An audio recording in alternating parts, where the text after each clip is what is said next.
We will now relate what happened to Rinkitink and Bilbil that morning, while Inga was undergoing his trying experiences in escaping the fearful dangers of the three caverns.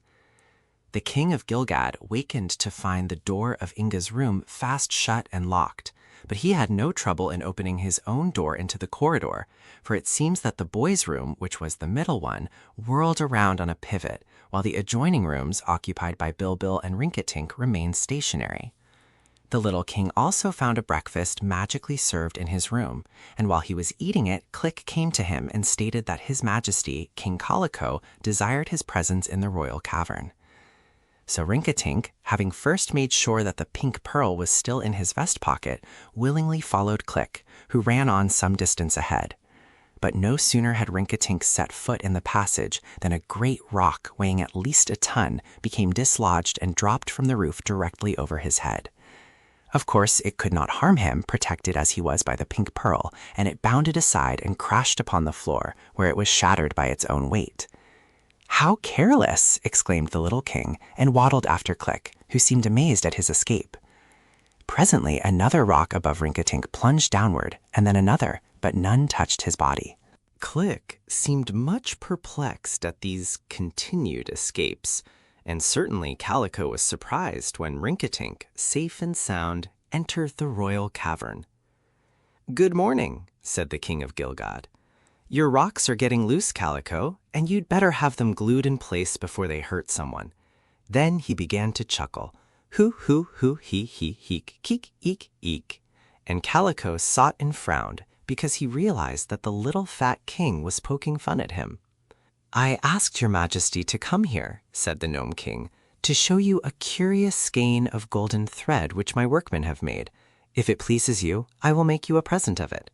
With this, he held out a small skein of glittering gold twine, which was really pretty and curious.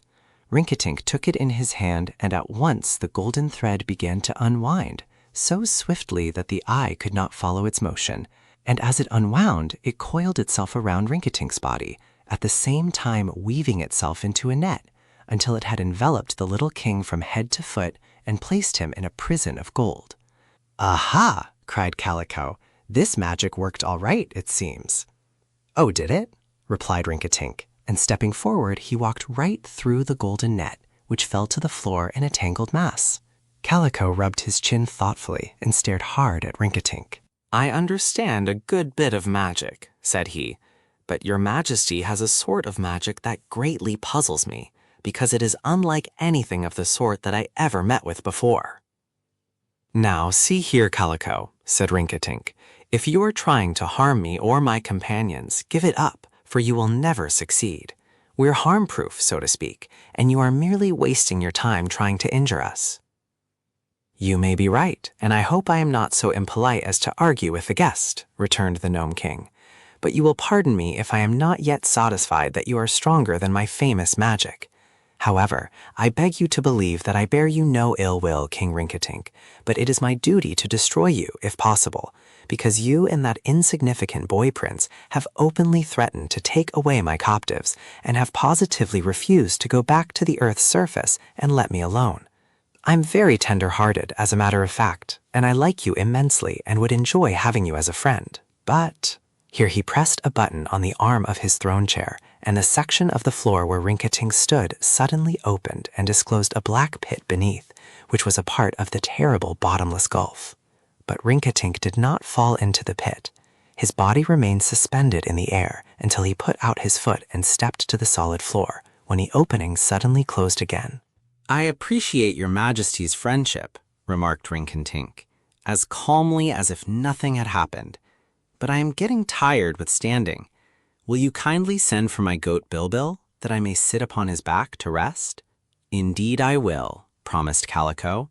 "I have not yet completed my test of your magic, and as I owe that goat a slight grudge for bumping my head and smashing my second-best crown, I will be glad to discover if the beast can also escape my delightful little sorceries." So Click was sent to fetch Bilbil, and presently returned with the goat, which was very cross this morning because it had not slept well in the underground caverns. Rinkitink lost no time in getting upon the red velvet saddle which the goat constantly wore, for he feared the Gnome King would try to destroy Bilbil, and knew that as long as his body touched that of the goat, the pink pearl would protect them both, whereas if Bilbil stood alone, there was no magic to save him. Bilbil glared wickedly at King Calico, who moved uneasily in his ivory throne. Then the Gnome King whispered a moment in the ear of Click, who nodded and left the room. "Please make yourselves at home here for a few minutes while I attend to an errand," said the Gnome King, getting up from the throne. "I shall return pretty soon, when I hope to find you peaceful. Ha ha ha, that's a joke you can't appreciate now, but will later. Be peaceful, that's the idea." How funny. Then he waddled from the cavern, closing the door behind him. "Well, why didn't you laugh when Calico laughed?" demanded the goat when they were left alone in the cavern. "Because he means mischief of some sort," replied Rinkitink, "and we'll laugh after the danger is over, Bilbil. There's an old adage that says, 'He laughs best who laughs last,' and the only way to laugh last is to give the other fellow a chance. Where did that knife come from, I wonder?"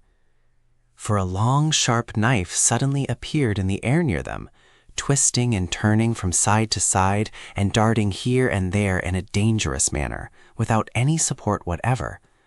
Then another knife became visible, and another, until all the space in the royal cavern seemed filled with them. Their sharp points and edges darted toward Rinkitink and Bilbil perpetually, and nothing could have saved them from being cut to pieces except the protecting power of the pink pearl. As it was, not a knife touched them, and even Bilbil gave a gruff laugh at the failure of Calico's clever magic. The goat wandered here and there in the cavern, carrying Rinkitink upon his back, and neither of them paid the slightest heed to the whirring knives, although the glitter of the hundreds of polished blades was rather trying to their eyes. Perhaps for 10 minutes the knives darted about them in bewildering fury. Then they disappeared as suddenly as they had appeared. Calico cautiously stuck his head through the doorway and found the goat chewing the embroidery of his royal cloak, which he had left lying over the throne, while Rinkitink was reading his manuscript on how to be good and chuckling over its advice. The Gnome King seemed greatly disappointed as he came in and resumed his seat on the throne. Said Rinkitink with a chuckle, "We've really had a peaceful time, Calico, although not the peaceful time you expected.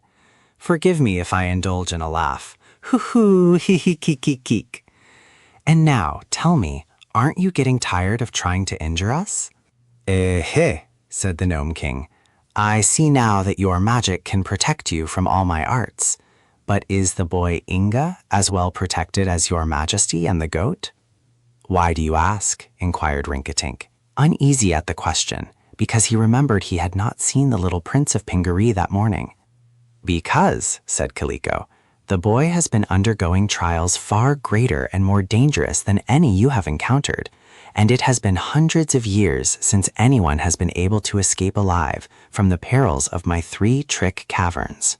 King Rinkitink was much alarmed at hearing this, for although he knew that Inga possessed the blue pearl, that would only give to him marvelous strength, and perhaps strength alone would not enable him to escape from danger.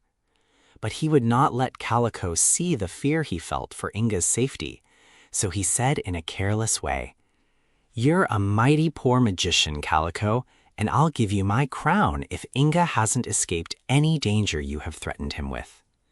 "Your whole crown is not worth one of the valuable diamonds in my crown," answered the Gnome King, "but I'll take it. Let us go at once, therefore, and see what has become of the boy prince, for if he is not destroyed by this time, I will admit he cannot be injured by any of the magic arts which I have at my command." He left the room, accompanied by Click, who had now rejoined his master, and by Rinkitink riding upon Bilbil. After traversing several of the huge caverns, they entered one that was somewhat more bright and cheerful than the others, where the Gnome King paused before a wall of rock. Then Click pressed a secret spring, and a section of the wall opened and disclosed the corridor where Prince Inga stood facing them. "Tarts and tadpoles," cried Calico in surprise. "The boy is still alive." Dorothy to the rescue.